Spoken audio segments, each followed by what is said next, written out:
no, no. Hi! Try natin isulat yung mga names sa K-drama na Alchemy of Souls.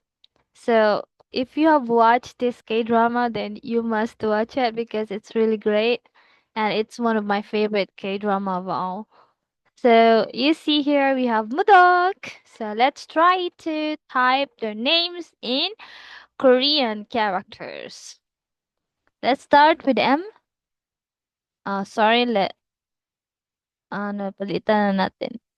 Yes, M. Yeah, that's right. M, tapos, teka lang. U, mu, yan yung U, guys. So, uh, D, ito yung D,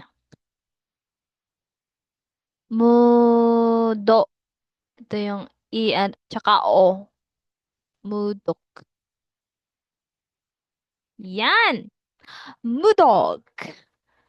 Now, let's try yung Naksu. Let's try kay Naksu. Oh,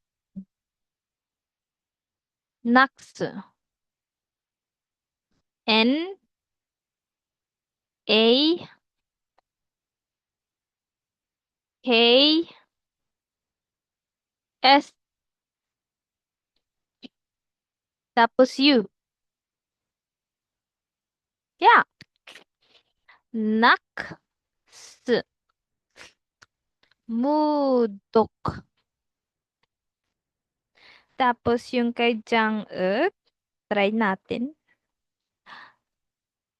J A N G. Jang. Jang-euk.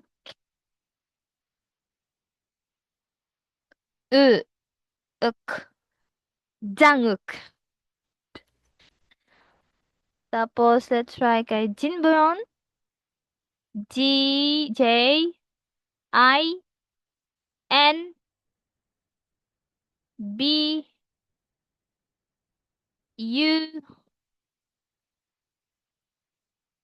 Yo.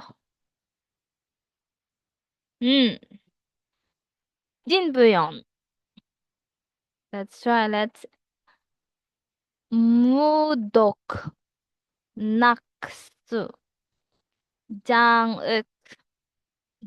Jinbyeon. Thank you so much.